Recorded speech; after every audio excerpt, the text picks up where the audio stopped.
Exactamente. ¿Por qué? Porque hemos visto ecografías morfológicas en la edad que estamos diciendo, entre 20 y 24 normales. Y a las 30 semanas salen completamente patológicas. Pero no porque el bebé se haya deteriorado, sino porque la ecografía morfológica la hizo un médico experto que solo duró 5 minutos en hacer una ecografía morfológica. ¿Qué tal? ¿Les parece?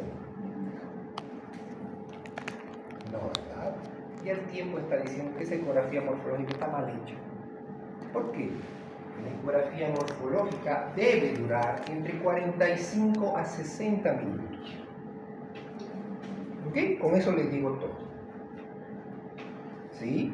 Los expertos en corazón indican que solamente para valorar corazón necesitan 15 minutos.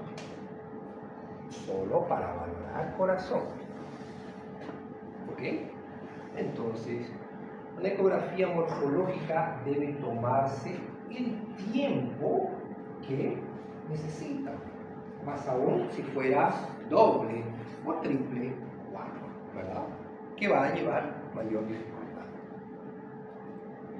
El día de ayer yo vi una ecografía morfológica de segundo trimestre, el embarazo gemelar estaba de 23 semanas, ¿sí?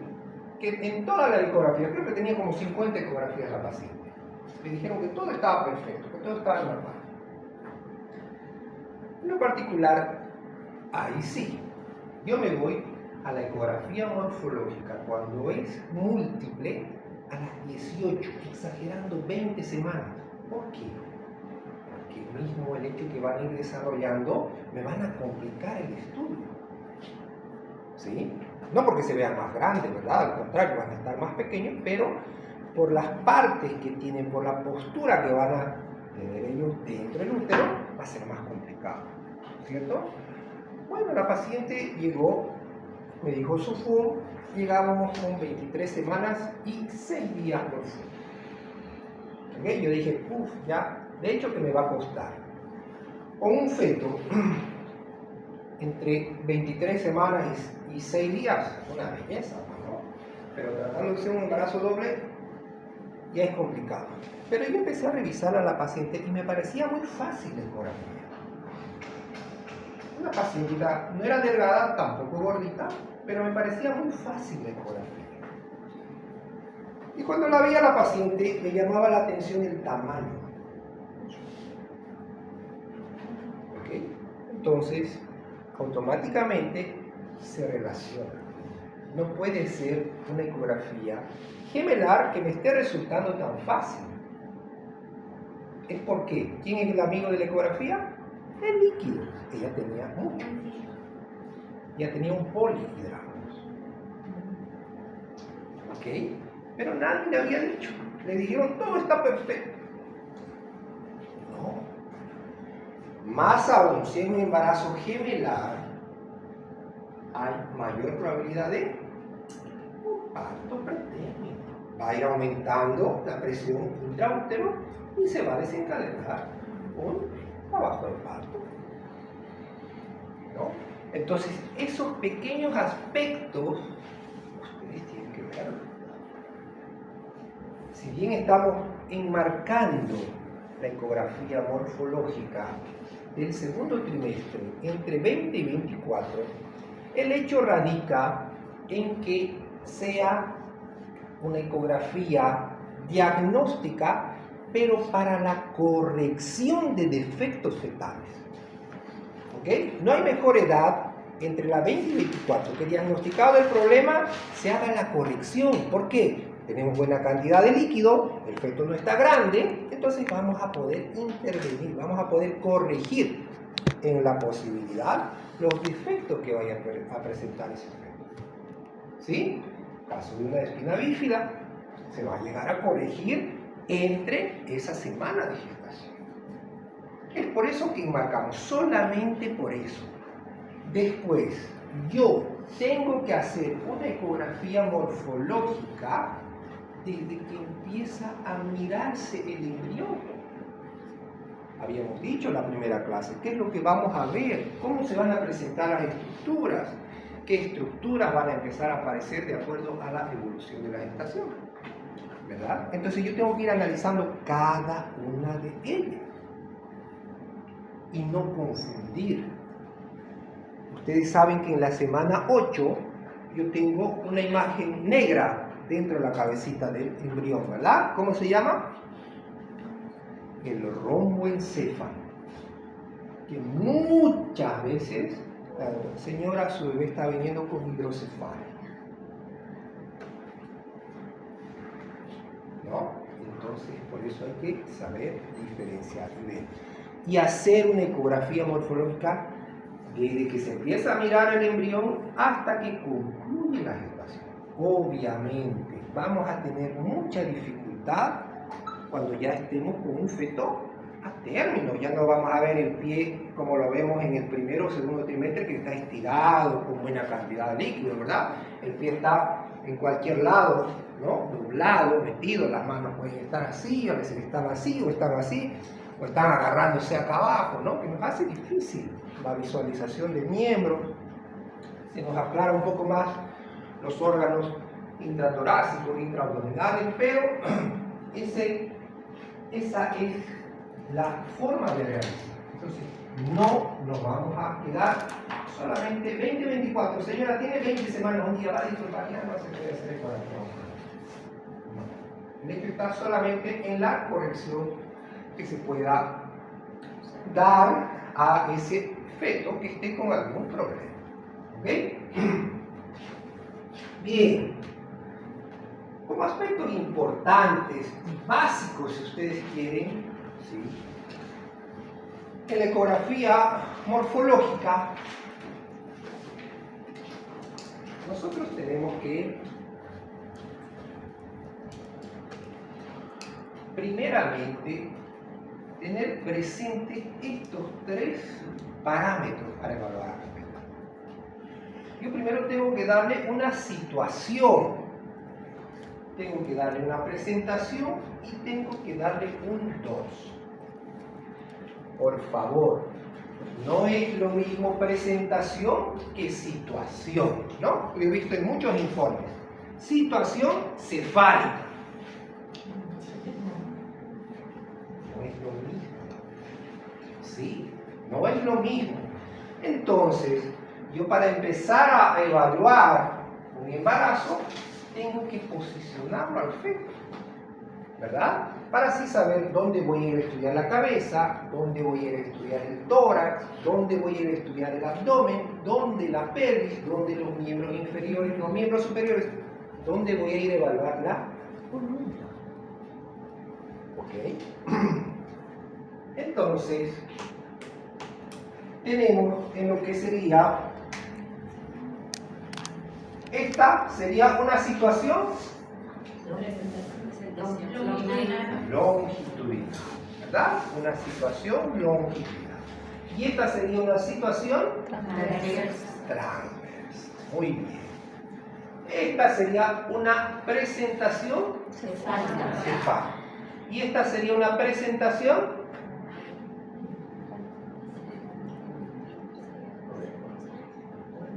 no hay presentación. ¿Ok? Esta es una situación, pero no se está presentando acá. Presentación al cérvix.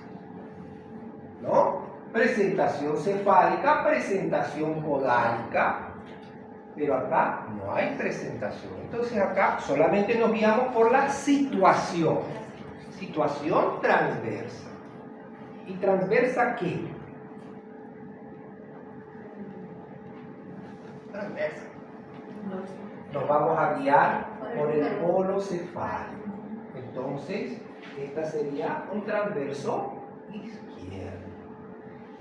¿Verdad? Si la cabecita estaría a este otro lado, va a ser un transverso derecho. ¿Ok? Bien. Con el dorso no tenemos mucho problema, ¿verdad? Este sería un dorso izquierdo. Este sería un dorso posterior. Muy bien. Si evaluaríamos este dorso, ¿qué dorso sería? Inferior. superior, ¿sí? Porque la carita está mirando para acá, la columnita está acá. Ustedes generalmente cuando quieren dar el dorso fetal se basan en la columna, pero cuando están haciendo la ecografía ustedes se basan en el corte longitudinal, ¿verdad? Para dar el dorso. Yo les recomiendo que no hagan eso. Hagan una cosa más fácil.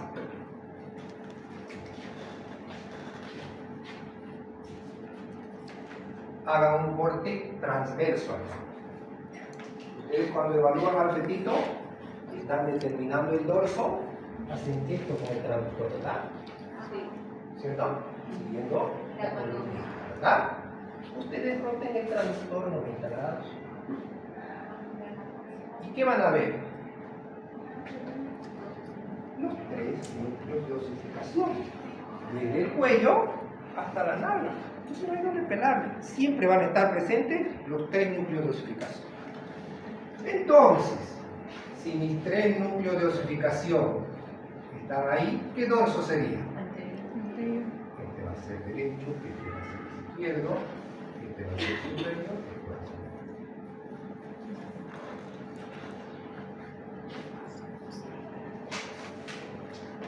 Entonces, si los 3 núcleos de osificación están ahora 12, ese dorso va a ser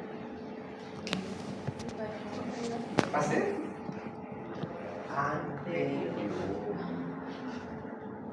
Está próximo al transductor. No se olviden que aquí estamos en el transductor. ¿Sí? Sí, ¿verdad? ¿Ok? Entonces, si está ahora 12, va a ser un dorso anterior. Si tenemos una columna, ahora 3. Izquierdo. Bien, lateral, izquierdo. ¿Sí? Si tenemos una columna, ahora 6. Posterior. ¿Ok? Y si tenemos una columnita, ahora 9. Lateral derecho. Más fácil. Y ahí tendrán sus derivaciones, ¿verdad? Puede ser un anterior izquierdo, entonces ¿en qué hora estará? 1 a 2, ¿no? Oscilando, un anterior izquierdo.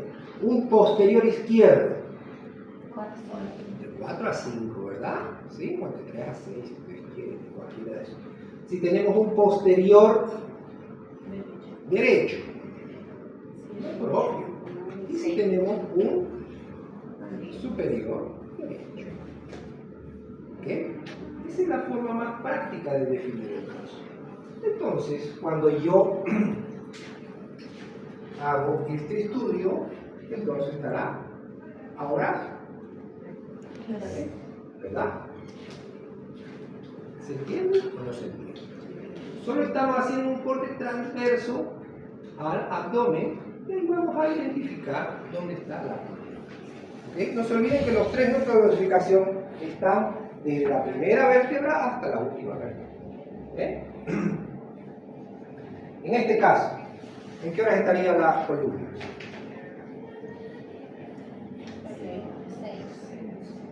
Ahora, porque es un dorso posterior. ¿Sí? Entonces, lo propio. Si le hacemos a la situación transversa el corte transverso, lo único que va a cambiar es la posición del traductor, ¿verdad? En esta situación, nuestros cortes longitudinales son así y nuestros cortes transversos son así, ¿verdad? Sí. Bien. En esta situación, nuestros cortes longitudinales son así y nuestros transversos son ¿okay? Entonces, esa es la única diferencia que vamos a tener, ¿sí? En relación a la postura del traductor. Entonces, pero sí, yo tengo que primero posicionar al feto. ¿Okay? Tengo que posicionar al feto dentro de... Entonces, habíamos hablado de la situación longitudinal, hemos hablado de la situación transversa. Este caso será el mismo que este. Este habíamos dicho que era transverso. Izquierda. ¿Y este? Derecha. Eso.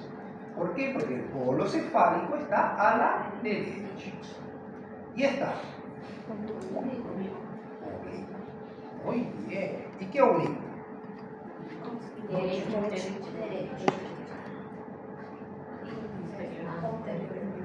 Derecho.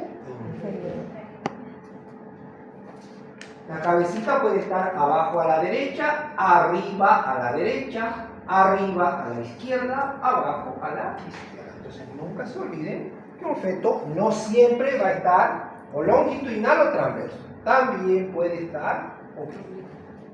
¿Ok? En ese caso, mi corte longitudinal también va a ser oblicuo. Y mi corte transverso, ¿se entiende? ¿Quedamos bien? Esa es la primera pregunta del examen práctico. ¿Ok? Ustedes lo primero que tienen que hacer es posicionar al feto dentro del cuerpo. ¿Sí? ¿Estamos bien? Muy bien.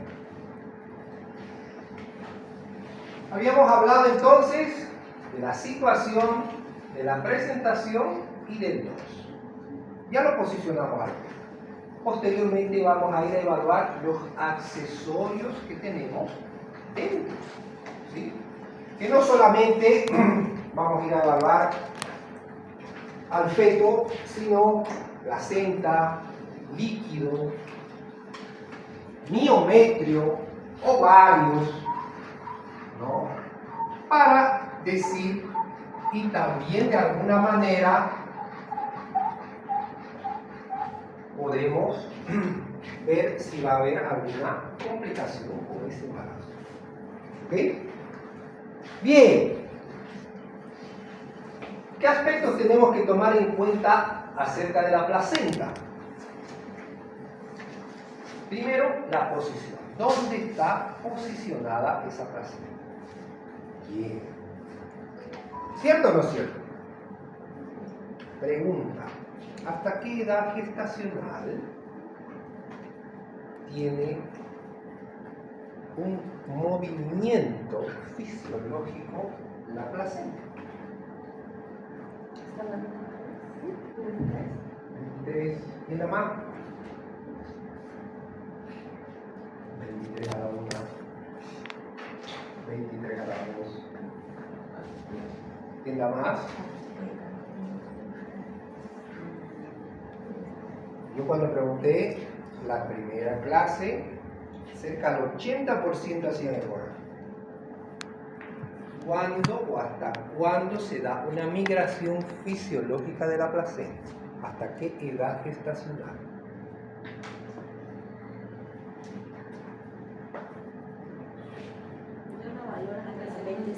Hasta las 20 semanas. Ya le bajó a la doctora. ¿Quién da más? ¿Quién da menos? Segundo trimestre. Segundo trimestre está desde la semana 13.6 hasta la 26. ¿26? ¿O 13? 26. ¿Quién da más? ¿Alguna otra sugerencia? ¿O no tiene movimiento la placenta? Ah, tiene, ¿no? Tiene. Entonces, ¿hasta qué edad más? ¿Qué dice doctor? No, eso ya es muy complicado, ¿no? ¿Qué dice doctor? A ver, una idea. ¿3 semanas? He notado que cuando hacía ecografía el paciente tiene seguimiento, la placenta necesitaba de inserción baja, estaba subiendo, entonces ya venía de su etapa de crecimiento, Muy bien. cortada en anterior, pero ya no inserción baja. Muy bien, muy bien. Lo que dice el doctor es completamente cierto. Y es un error entonces el diagnóstico de placenta previa en el primer trimestre. ¿no? Precisamente porque dice el autor, la placenta va migrando de acuerdo a cómo pase la gestación. Bueno, la placenta termina su migración fisiológica a las 32 semanas. ¿Ok? Entonces, cuando estemos hablando de una placenta previa, ¿hasta qué semana tenemos que esperar? 22. Muy bien. Muy bien. Y empezamos a valorar a los 20. ¿Eh? ¿Desde cuándo la valoramos? La placenta la empezamos a valorar desde que se está formando. ¿A qué edad gestacional? 10 semanas. 9 semanas. Ya empieza a diferenciarse el trofoblasto en placenta. 9 semanas de gestación ya empezamos a valorar. ¿Sí? Sí. No estamos diciendo que no vamos a dar la posición. Sí, la vamos a dar la posición. Y nuestra posición más riesgosa es cuando la placenta está próxima al óseo. Eso sí o sí lo vamos a describir tal cual. Dígame, doctor. Para poder hablar de placenta previa, ¿de qué semana decíamos? 32 para arriba. O sea, decir placenta previa 20, no. No. ¿Qué vamos a decir? De inserción baja, Muy bien. Placenta de inserción A. ¿Ok? Sí. ¿Por qué? Porque estamos basándonos en el OSI y el borde de la placenta. Hay placentitas que desde un principio están completamente ocluyendo el óseo. Y le hacen al primer trimestre y está oclusiva. Le hacen al segundo trimestre y está oclusiva. Le hacen más allá de las 32 semanas y sigue oclusiva. Estamos diciendo que migra fisiológicamente, pero hay placentas que se quedan ahí y se quedan ahí y se quedan ahí. ¿Ok? Entonces, eso es lo que tenemos que valorar. La posición de la placenta, pero recién damos un diagnóstico de placenta previa en sus 3 modalidades, ¿verdad? ¿Cuáles son? Marginal, Parcial. total o parcial. parcial. ¿Ok? Entonces, recién a las 32 semanas damos titulamos recién esa placenta como tal. ¿Ok? Bien. La placenta podrá tener masas. ¿Qué dice?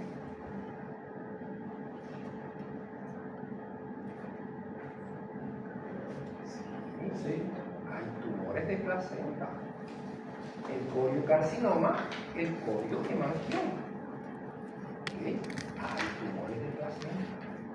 ¿Ok? Entonces tenemos que diferenciar si esa placenta es solo placenta o viene con alguna masa que también está ocupada. Algunos lóbulos accesorios que puedan tener. ¿Sí? Tenemos la placenta bien establecida acá y tenemos un lóbulo placentario aislado. ¿Ok? Entonces, a esa placentita se llama succinata. ¿Cómo? Succinata. O con un lóbulo accesorio. ¿Ok?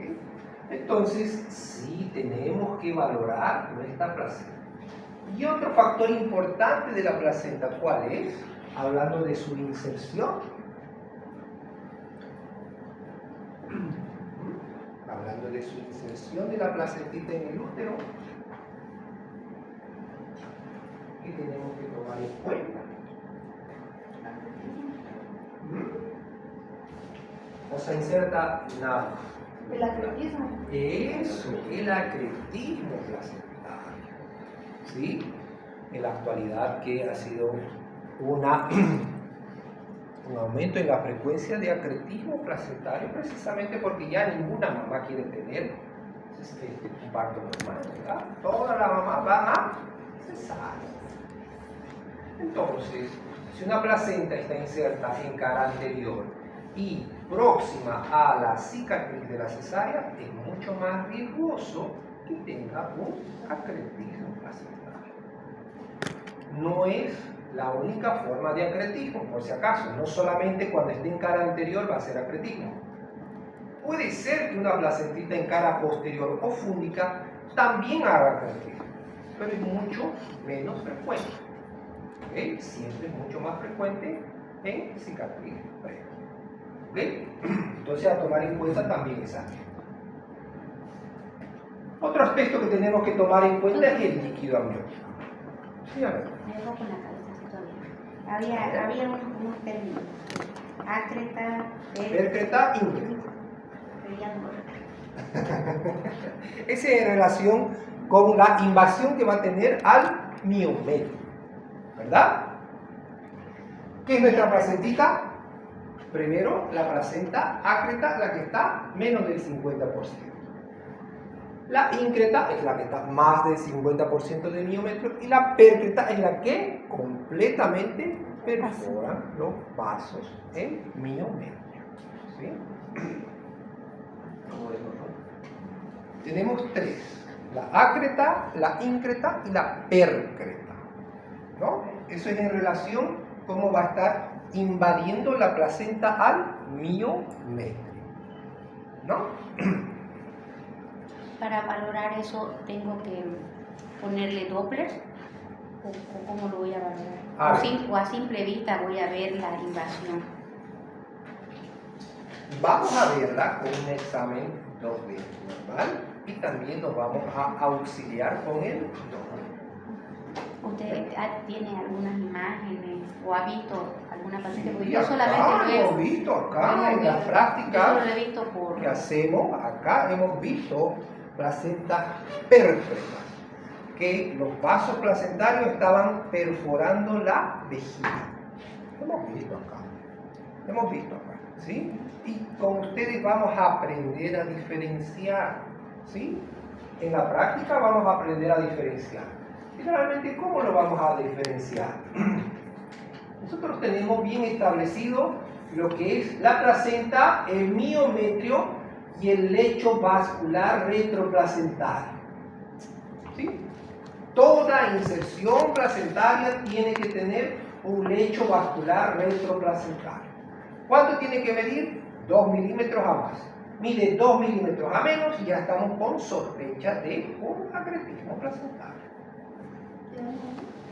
El espacio de acá a acá, este espacio negrito que se ve es el espacio retroplacentario que está diferenciando el miometrio de la placenta.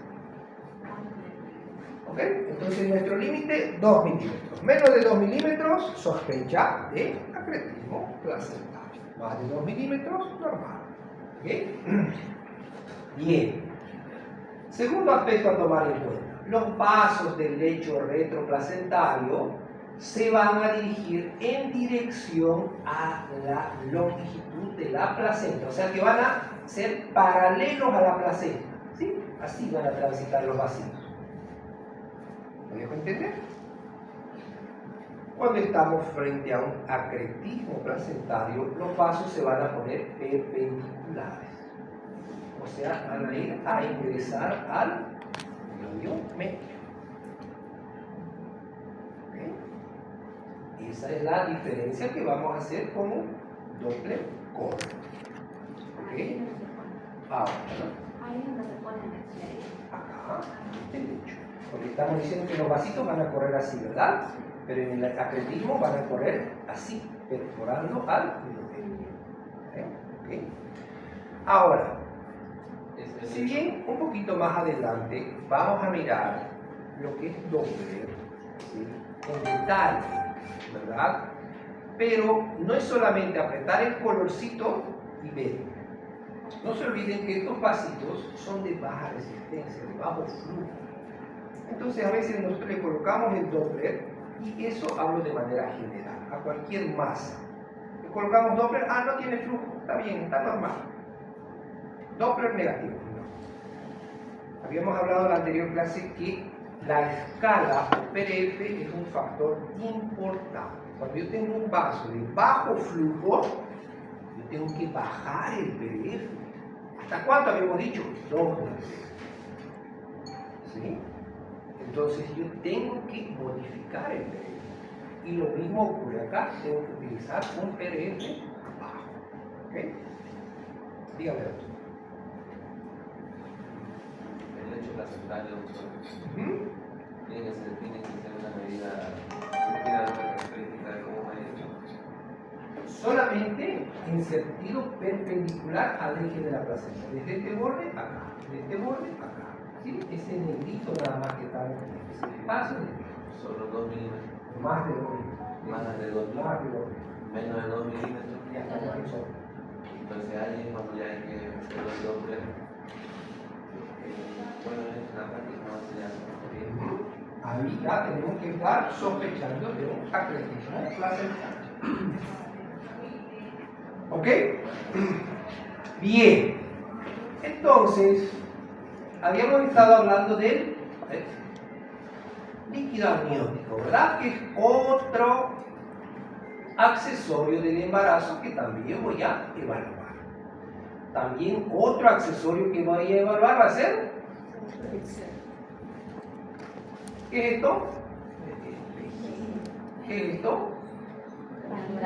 Canal vaginal, ¿verdad? Aquí, orificio cervical interno, canal cervical, orificio cervical interno. ¿Cómo está direccionado el cervix en dirección con el canal vaginal? Está así la vagina, ¿verdad? Viste la vagina. Está así la vagina y el cervix está así. Entonces está posterior. Esto es anterior. Esto es anterior porque está aquí la vejiga, ¿verdad? Esto es posterior, ¿verdad? Entonces el cervix está dirigido hacia posterior, ¿verdad? ¿Qué pasa en el trabajo de parto? El cervix se hace ¿ok? Se hace anterior para que por ahí vaya a pasar ¿verdad? Entonces eso es lo que estamos viendo acá, canal vaginal acá y cervix posterior. Tenemos que valorar el orificio cervical interno y el canal cervical. No pasa eso, estábamos hablando de líquido. Entonces el líquido amniótico también lo vamos a evaluar en cuanto a su textura, ¿verdad? Hay líquidos amnióticos claros y hay líquidos amnióticos que son densos, que tienen hasta detritus adentro, ¿cierto? Entonces eso también nos llamará la atención.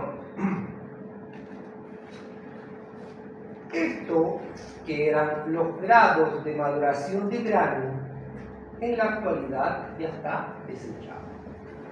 ¿Okay? Ya no se utiliza esta graduación. Pero, lamentablemente, a nuestros ginecópatas, ginecólogos, no les cabe en la cabeza. Y si uno no hace esta clasificación, no sabe hacer correctamente. Así de claro. ¿Okay? Entonces, solamente por eso vamos a seguir manteniendo nuestra graduación de la duración. Lo que en la actualidad nos da la clasificación de placenta es placenta homogénea o placenta heterogénea. Obviamente, la placenta homogénea no hay nada que describir. Donde sí vamos a tener que describir es una placenta heterogénea.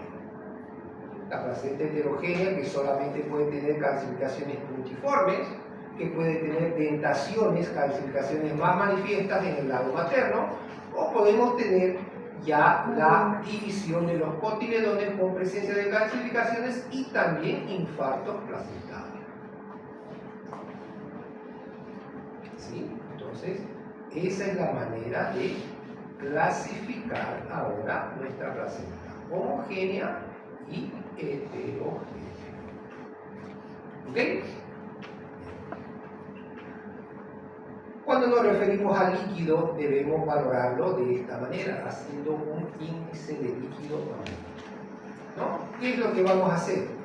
A la altura del útero, no a la altura del abdomen de la mamá, sino a la altura del útero, lo dividimos en 4.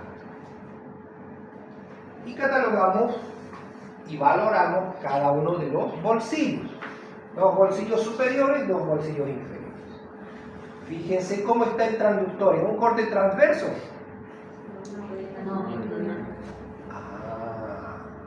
longitudinal. Esa es una condición. El corte o la posición del transductor para hacer la evaluación del líquido amniótico es en un corte longitudinal. Nunca transverso. Nunca. Bien. Entonces, ¿cómo hacemos? Hacemos la valoración de la línea media hasta el lateral, hasta donde termine el punto. Donde nosotros visualicemos en nuestra pantalla la mayor proporción de líquido que tengamos, nos quedamos ahí. Y sacamos la foto. ¿Ok? No estamos diciendo que usted tiene que medir solamente aquí próximo o solamente aquí, sino hacer un barrido. Y donde encontremos mayor cantidad de líquido, nos quedamos ahí. Lo mismo acá, empezamos en la línea media, nos vamos para afuera al borde del útero, lo mismo acá y lo mismo acá. ¿Sí? Al final vamos a tener los 4 bolsillos establecidos. ¿Okay? Entonces, mire, dígame. Línea media. Voy desplazando el transductor Ajá. y dejamos el que es el mayor volumen porque voy viendo en la pantalla. Exactamente. Y previamente pongo volumen, doctor. No. El líquido amniótico lo valoramos en centímetros.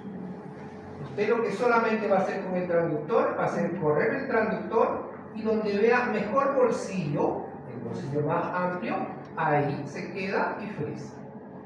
¿Okay? Lo propio para el otro lado. Lo que pasa es que en el ecógrafo, doctor, ahí tiene el ILA, ¿no? Con el ILA, y ahí donde se mide ya la... Hay otro que mide en el bolsillo único. El que se está confundiendo la otra con el bolsillo único. Porque también está el bolsón mayor. Tranquila, relájese. Vamos a ver el bolsillo único también, que es otra forma de evaluar el líquido amniótico. ¿Ok? No es que sea mejor, tiene su indicación. Todo tiene su indicación. ¿Ok? Bien. Entonces, hemos tenido los 4 bolsillitos que en nuestro equipo nos va a salir así. ¿Ok? Aquí el bolsillo superior derecho, el bolsillo superior izquierdo, el bolsillo inferior derecho y el bolsillo inferior izquierdo. ¿Ok? Y lo siguiente que vamos a hacer, vamos a sumar. De hecho, el ILA es una suma de los 4 bolsillos que tenemos. Entonces, la condición para sumar el líquido amniótico es que no existan ni partes fetales ni cordón umbilical en el lugar donde estemos haciendo la medición. ¿Verdad? Entonces, la medición tiene que hacerse de manera vertical, tal cual estaba posicionado el transductor. Entonces aquí tenemos un bolsillo que mide 4.2 centímetros. Acá tenemos otro bolsillo que mide 4.3 centímetros. Acá tenemos otro bolsillo que mide 3.7. Y el último que mide 3.6. Esos 4 bolsillos los vamos a sumar. 4 más 4, 8. 8 más 3, 11. Más 3, 14. Más los decimales, 15. Aquí nos sale 15. Entonces, ese es el índice de líquido amniótico. ILA. Índice de líquido amniótico. Ese índice de líquido amniótico tiene un valor de referencia. ¿Sí? Entonces, el ILA, índice de líquido amniótico, es de 8 a 24 ¿qué cosa? Centímetros. Eso, centímetros, no centímetros cúbicos, porque estamos haciendo una medición en centímetros, ¿sí? Entonces, de 8 a 24 centímetros. Entonces, valores inferiores a 8, estamos hablando de oligohidratos.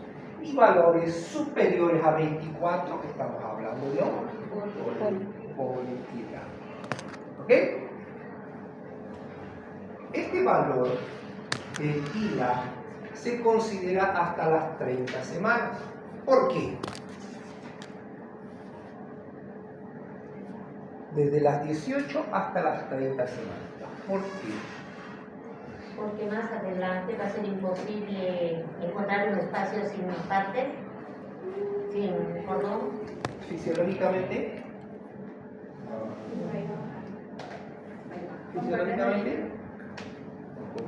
Crece, disminuye.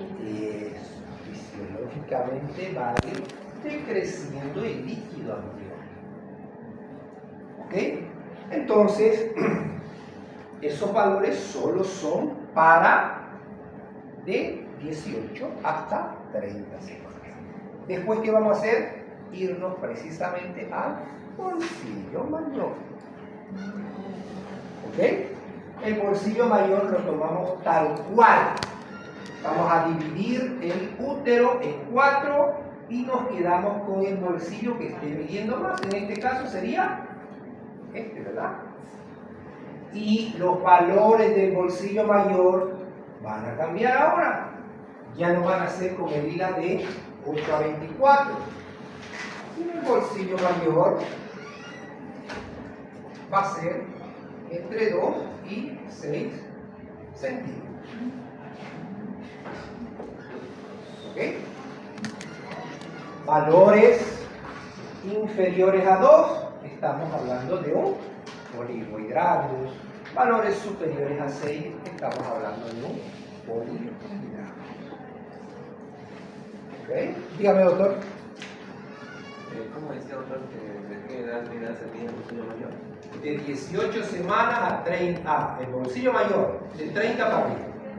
O también cuando estamos frente a un embarazo múltiple. No se olviden que cuando estemos con un embarazo múltiple, no vamos a poder dividir, no tenemos dos úteros, ¿verdad? Entonces un útero comparte los dos, ¿no? Entonces solamente estamos hablando cuando hay un embarazo único. Cuando hay embarazo múltiple, hacemos la medición solamente del bolsillo mayor. ¿Ok? Del bolsillo mayor. ¿Sí? En este caso nuestro bolsillo mayor sería, este no era 4.3. Estaría dentro de los 9. Doctor, embarazadas de 36, 37, me ha pasado que a veces dicen la orden, ponen sospecha de ruptura ruptura prematura de membrana y quieren que uno lo valore el líquido amniótico. En este caso no haríamos ILA, haríamos solo un bolsón. Si quiere hacer ILA de doctora, puede hacer, pero no basado en este dato, porque estamos diciendo hasta qué edad gestacional. Si usted quiere hacer ILA, ahora sí, lo que estamos diciendo, hay que ir a una tabla y ver para qué edad gestacional cuánto es el ILA adecuado, porque estamos diciendo que normalmente va decreciendo el líquido. ¿Okay? No es que no se pueda hacer, se puede. Una manera más fácil es que también es válida, ¿no? No es que, no, la doctora hizo bolsillo mayor y no sirve. No, sí sirve. Sí sirve. De hecho, cuando estamos sospechando de un oligohidramios, puede ser que no tengamos nada acá, nada acá, nada acá, y solo una ventanita tengamos. Y la única ventanita tenga 3 centímetros. ¿Está normal o anormal? Normal. 3 centímetros. Está normal. Está normal. No importa que no tengamos el 3, pero el único que tenemos está el 3. Está normal. ¿Sí? ¿Cuándo hablamos de anidramios? Anhidramios. ¿Qué quiere decir anhidramios? 0. ¿Cuándo hablamos? No se puede medir ninguno. Es cuando no se pueda medir, cuando no hay bolsillo, pero ¿qué más?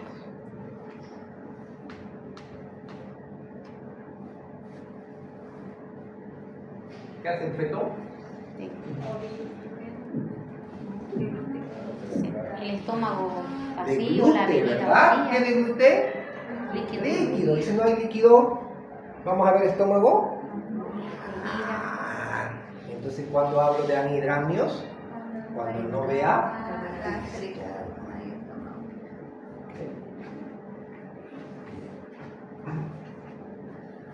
bien. Y cuando vemos, como usted dijo, que detritus en el líquido amniótico, ¿de qué tenemos que sospechar? Serias sospechas, el meconio lo vamos a ver cuando estemos próximos al ano. ¿Sí? El meconio, que lo veamos difuminado por todo el líquido amniótico, va a hacer que ese feto está con una bradicardia extrema. Que ahí hay, ¿qué cosa? Sufrimiento fetal, ¿no? Cuando hay sufrimiento fetal, ¿qué hay? Bradicardia. Para que ese líquido esté contaminado con meconio, ese feto ya va a estar con 100 latidos y eso, ¿no? Lo que sí, pueden haber detritus en este líquido amniótico, que nos puede sugerir, no es indicativo, sugerir de una infección, una corioamnionitis.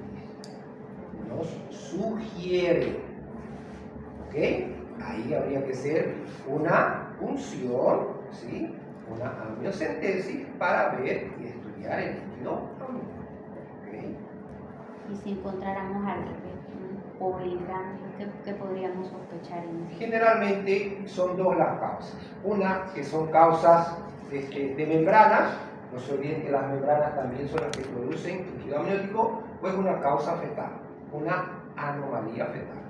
Generalmente, ¿cuál? La del tubo digestivo. Cuando hay labios leporino, o fisura labial, fisura paladar, atresia esofágica, atresia de duodeno, atresia YY1, de Ilion, siempre va a desencadenar un polihidramio.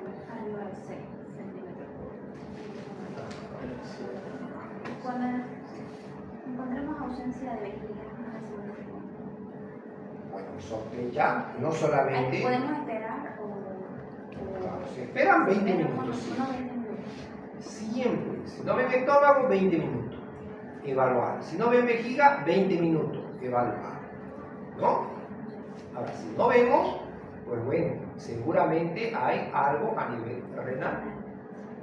Cuando hay una patología en el tracto urinario, lo que nos da es un oligohidratos.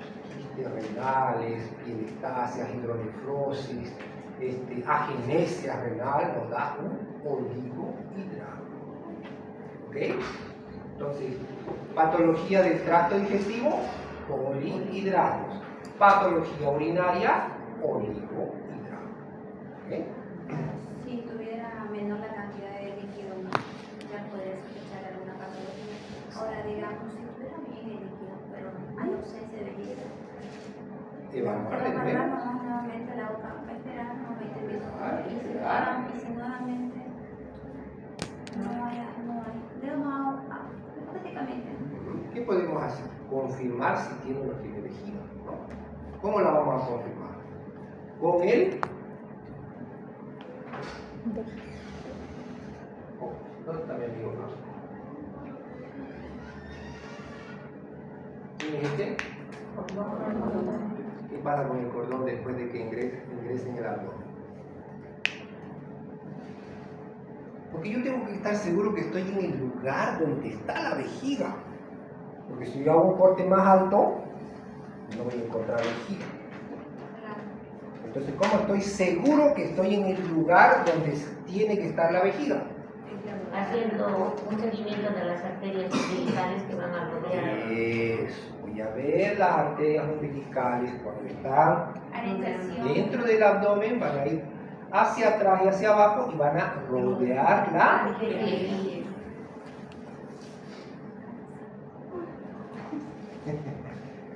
¿Ok? Entonces, esa va a ser la única manera de ver. Ahí voy a diferenciar la mucosa de la vejiga. Y voy a ver si está o no está la vejiga. Si no hay vejiga, puede ser, vamos a estar con un oligohidramio. Y los riñones, si tiene riñones, van a estar dilatadísimos, ¿no? Porque no hay donde se excrete la orina.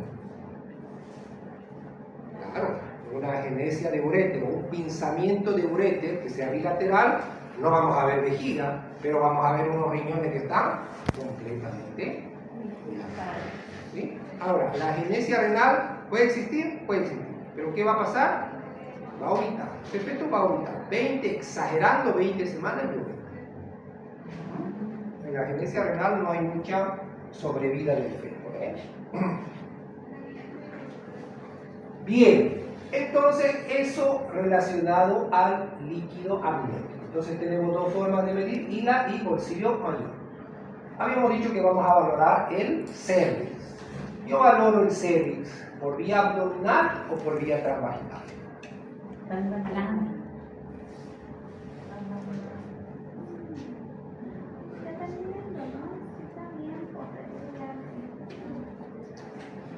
Se puede por las Siempre por vía transvaginal.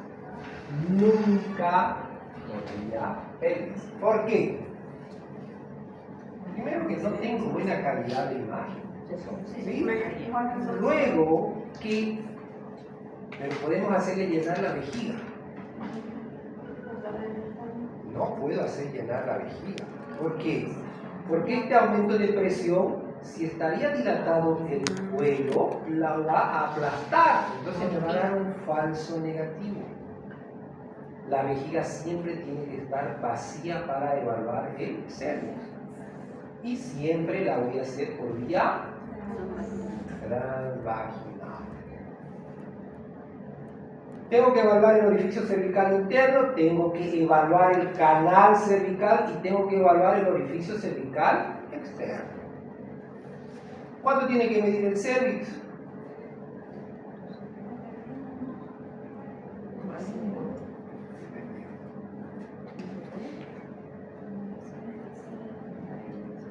Voy a hablar seriamente con el doctor Frank. Este es un tema que seguro que le va a ayudar. ¿Cuánto tiene que medir el cervix? Señora, váyase a su casa, está todo normal.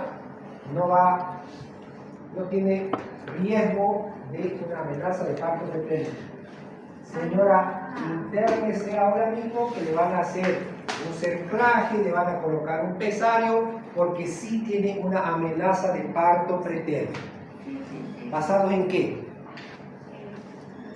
La medición del cervix. No me enseñaba ¿Y por qué no aprendieron? 2.5. El límite inferior del cervix es 2.5 centímetros. ¿Sí? Valores superiores a 2.5, perfecto, ese embarazo está seguro. Valores inferiores a 2.5, ese embarazo está en riesgo. ¿Ok? El orificio cervical interno puede tener una abertura fisiológica. ¿Hasta cuánto? Hasta 5 milímetros. ¿Sí? No puede medir más. Si tiene una apertura mayor a 5 milímetros, está pasando algo. ¿Qué tenemos que hacer? 24 horas, reevaluar el cervix. ¿Ok? Bien, entonces cuando ese cervix está competente, lo que nosotros vamos a tener va a ser un cervix largo con un OSI cerrado. Pero cuando presenta una tunelización, el funneling, si ustedes quieren, del OSI, vamos a tener un cervix corto. ¿Menos de cuánto? 2.5. Eso, muy bien, 2.5 centímetros. ¿Ok? Yo tengo que evaluar tanto el túnel como el cervix competente. Y voy a también medir el OSI, ¿no? En este caso estaría menos de 5 milímetros. No, está más, ¿verdad? Entonces está dilatado el OSI. Este es el OSI anatómico, este sería el OSI funcional, ¿verdad?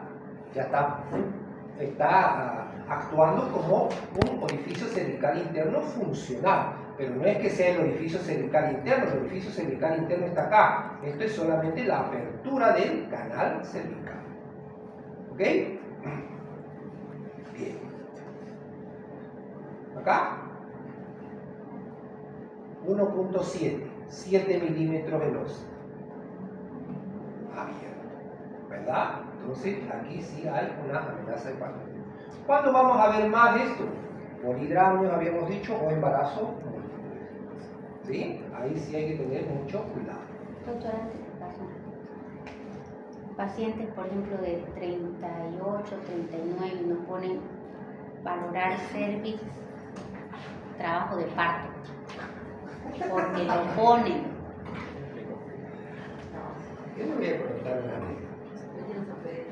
Es ¿Qué que pasó en teóricamente ética? deberían hacer tacto, digamos, pero para no hacer tacto mandan. Yo le voy a contar algo. A mí me mandaron una paciente con 38 semanas. ¿Ya? 38 semanas. Y me dijeron valorar cervicometría. Hay una fórmula. ¿Ya? Ya. ¿Qué es la cervicometría? ¿Para qué se utiliza? Como predictor de parto pretérmino. ¿Y a las 38 semanas ese feto estará pretérmino?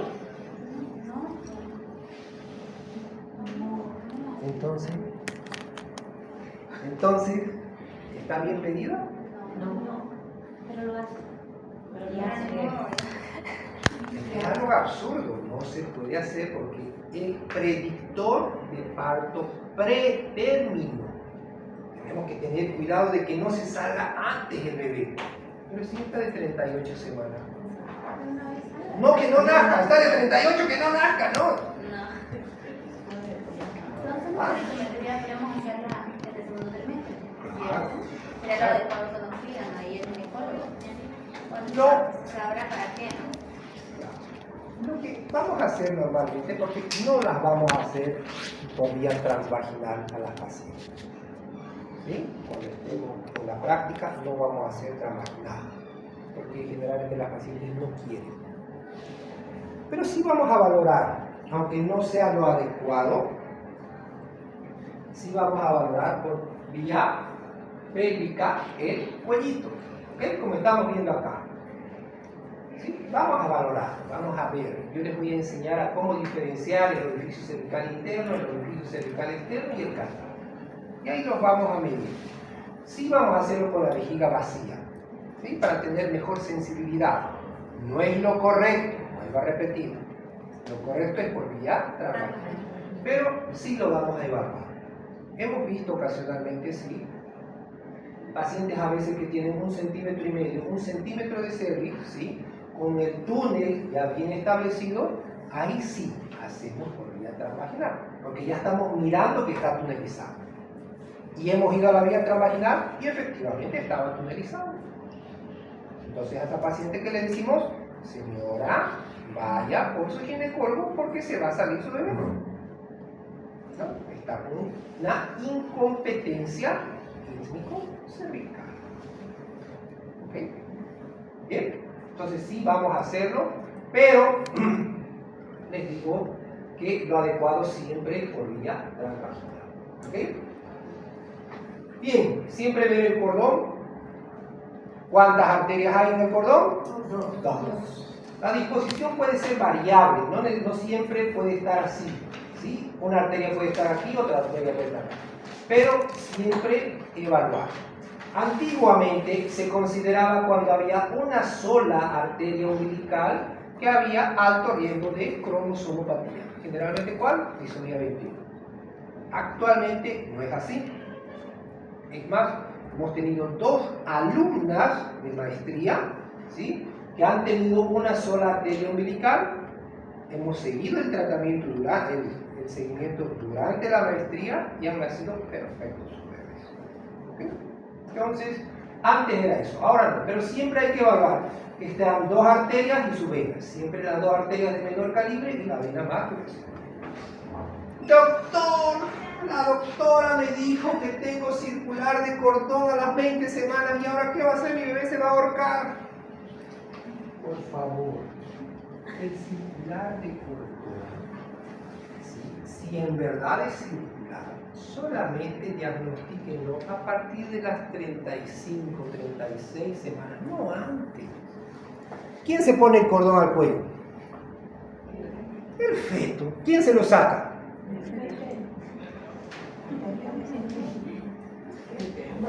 No se olviden, lo que ustedes les digan a las pacientes no se olviden que están sensibles.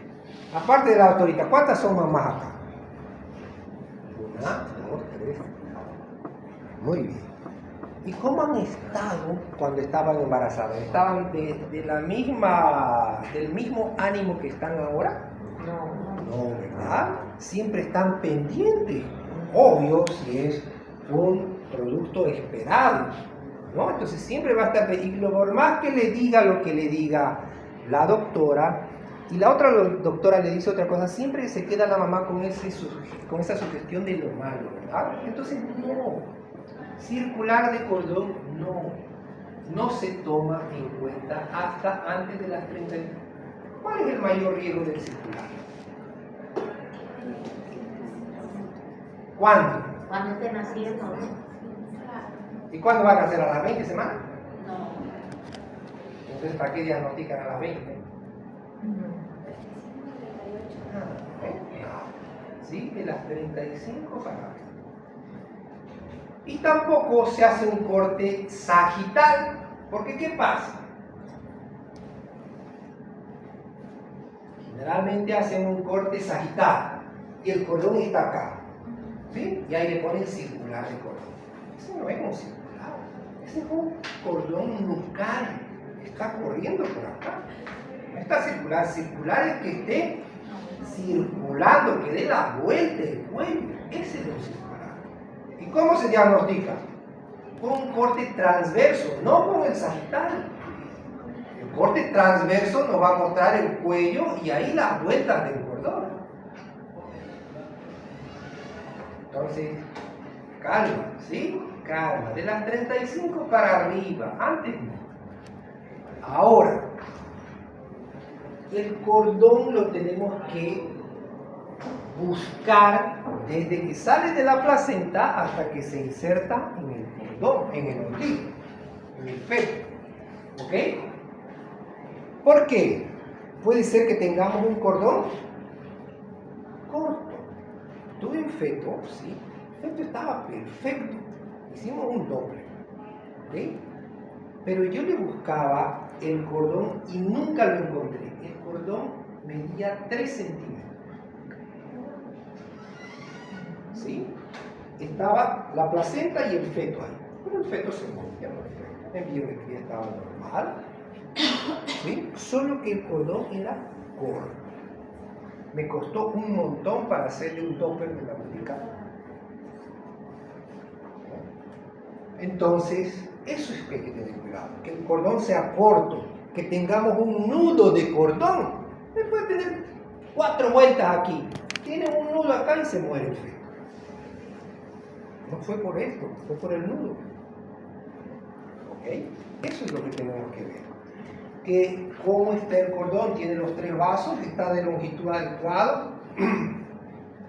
No hay una basa previa. ¿Qué es la basa previa?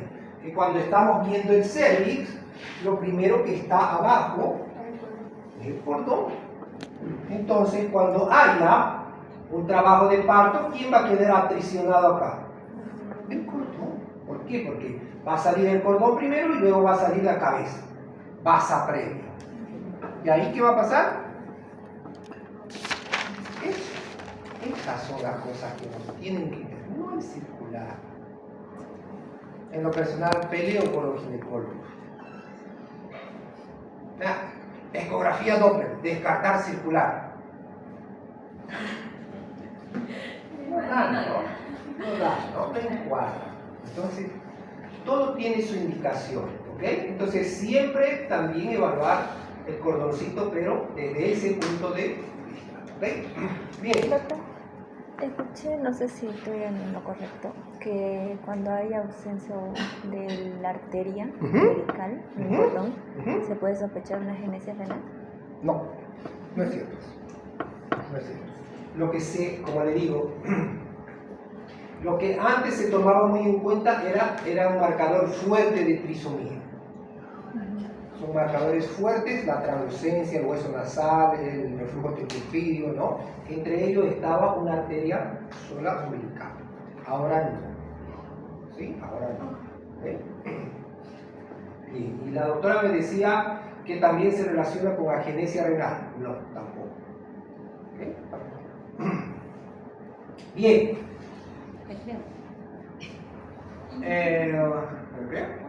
Café. Esta parte general, nada más. ¿Cómo tienen que hacer una ecografía básica? Básica. ¿Qué estructuras tenemos que mirar? Las estructuras normalmente que tenemos que ver cuando hagamos un corte de cabecita, transverso, transalámico, estas estructuras. Un cráneo intacto primero, ¿no? Un cabo del centro pelúcido, la hoz del cerebro, que es una línea media blanca, los tálamos, los ventrículos cerebrales, el cerebelo y la cisterna baja. Eso de básico tenemos que ver. ¿Está o no está presente?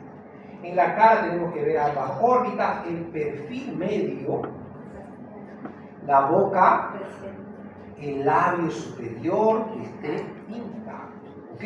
Tenemos que ver el cuello. ¿Para descartar circular? No, Para ver masa, ¿sí? Acá tuvimos un linfoma enorme en cuello. La ecografía estaba saliendo normal. Normal. Siempre revisamos al estudio, volvimos a hacer, y había un linfoma enorme aquí en el cuello, ¿no? Entonces, sí, tenemos ocasionalmente muy buenos casos acá, tenemos muy buenos casos. A nivel del tórax, ¿sí? Tenemos que ver, miren, estos son los requisitos mínimos, básicos. Cada vez que hacemos una ecografía obstétrica normal. Tenemos que ver la apariencia normal y forma, tamaño del pecho, de los pulmones, actividad cardíaca, vista de 4 cámaras del corazón, tracto de salida de la aorta pulmonar, sin evidencias de hernia diafragmática. En el abdomen, el estómago en posición normal, el intestino no dilatado, ambos riñones, aquí sí ya vamos a diferenciar los riñoncitos, el sitio de inserción del cordón, el cordón umbilical con sus 3 vasitos y los genitales. Las genitales que ya tenemos que diferenciarlas perfectamente, ¿verdad? El sistema osteoarticular también, ausencia de defecto o masa en columna, en la vista transversal sagital, brazos, manos, relacionados normalmente, ¿sí? Y también la alineación que tenemos que tener, ¿ok? Nuestro corte transtalámico, el que todos ustedes lo saben hacer, ¿sí? Con las estructuras que vamos a ver a continuación que tienen que estar presentes. En este corte hacemos la medición del diámetro biparietal, de la tabla externa a la tabla interna. También hacemos la medición de la circunferencia craneal, todo por la tabla externa, ¿verdad? Todo por la tabla externa. También podemos hacer la medición del diámetro occipito frontal. ¿Ok? Las 3 medidas que podemos hacer. También podemos en el abdomen hacer la medición. ¿Por dónde la vamos a hacer? ¿Por dentro o por fuera? ¿Por dónde la hacen la medición? Sobre. ¿Cómo la hacen la medición del abdomen? Por fuera, ¿verdad? En la piel, rodeando la piel.